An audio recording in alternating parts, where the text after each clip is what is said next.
ಇತ್ತೀಚಿನ ಸಂಚಿಕೆಗಳನ್ನು ಜಾಹೀರಾತಿನ ಕಿರಿಕಿರಿ ಇಲ್ಲದೆ ನೋಡಿ.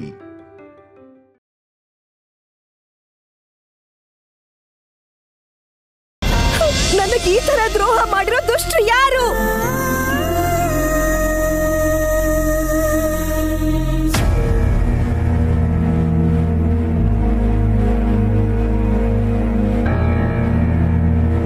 ಆಸ್ಪತ್ರೆಯಲ್ಲಿ ನನಗೆ ಅವಳಿ ಮಕ್ಕಳು ಆಗಿವೆ ಅಂತ ಡಾಕ್ಟ್ರು ಹೇಳದ ಮೇಲೂ ಕೂಡ ನಿಮ್ ಯಾರ ಮೇಲೂ ಅನುಮಾನ ಪಡ್ಲಿಲ್ಲ.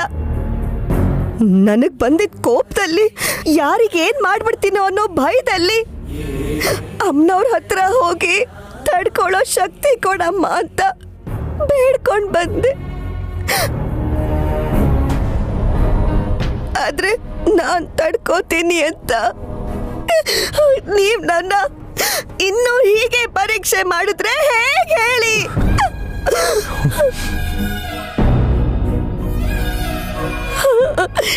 ನಯನಿ ಯಾರಿಗೂ ಅನ್ಯಾಯ ಮಾಡಲ್ಲ ಅಂತ ಎಲ್ರಿಗೂ ಹೇಳೋ ನೀವೇ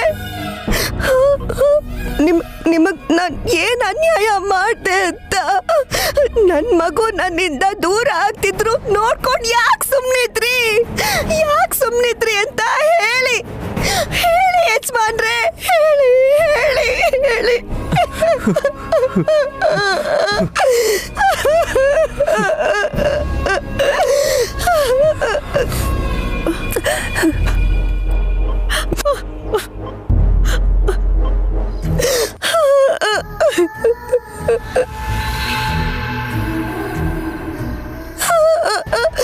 ಹೇಳಿ ಯಜಮಾನ್ರೆ, ಹೇಳಿ ಹೇಳಿ. ನೈನಿ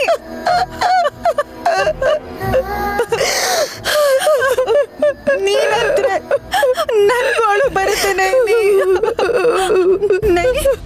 ನೀನ್ ಧೈರ್ಯವಾಗಿರ್ಬೇಕು. ನೈನಿ ನನ್ ಮಗು ಅಕ್ಕ ಗಾಯತ್ರಿ ಅಮ್ಮೋರ್ ಬದುಕೇ ಇದ್ದಾರೆ ಅಂತ ಸ್ವಾಮಿಗಳು ಹೇಳಿದ್ದನ್ನ ನಾನು ನಂಬಿದ್ದೆ. ನಂಬಿಕೆಗೆ ತಕ್ಕ ಹಾಗೆ ಹಬ್ಬದಲ್ಲಿ ನಿನಗೆ ನಿಜ ಗೊತ್ತಾಗುತ್ತೆ ಅಂತ ಹೇಳಿದ್ರು.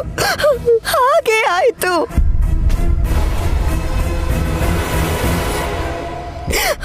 ಆದ್ರೆ ಬದುಕಿರೋ ಮಗುನ್ ಮಾತ್ರ ನನ್ ಕಣ್ಣಾರೆ ನೋಡೋ ಭಾಗ್ಯ ಇಲ್ಲ. ಅಮ್ಮನಾಗಿ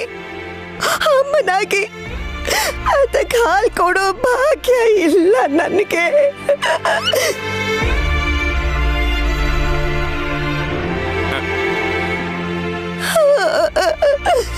ನನ್ ಮಗುನ ಆಡ್ಸಕ್ಕೆ ಆಗ್ತಿಲ್ಲ ಅಕ್ಕ, ಆಡ್ಸಕ್ಕೆ ಆಗ್ತಿಲ್ಲ.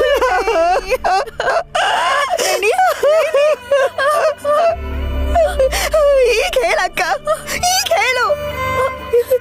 ಎಷ್ಟು ಕೋಟಿ ಇದ್ರು ಏನ್ ಲಾಭ ಅಕ್ಕ, ಏನ್ ಲಾಭ? ನನ್ ಮಗುನ ನೋಡಕ್ಕಾಗ್ದೇ ಇದ್ಮೇಲೆ ಈ ಆಸ್ತಿ ಅಂತಸ್ತು ಇವೆಲ್ಲ ಯಾಕಕ್ಕ, ಯಾಕೆ? ನೈನಿ ಪ್ಲೀಸ್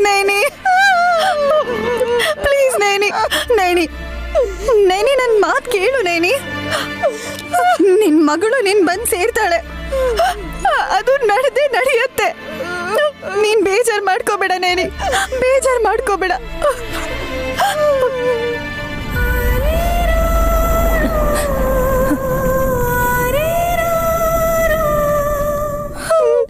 ನೈನಿ ಬಾ ಹೋಗೋಣ, ಹೇಳು, ಎದ್ದೇಳು, ನಡಿ,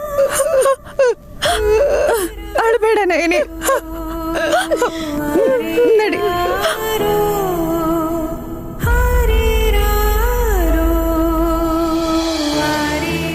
ಏನೋ ನನಗೆ ಕರೆಂಟ್ ಶಾಕ್ ಹೊಡೆದಿದ್ದಕ್ಕಿಂತ ನಯನಿ ಹೀಗೆ ಆಡ್ತಿರೋದೇ ತುಂಬ ಶಾಕಿಂಗ್ ಆಗಿದೆ.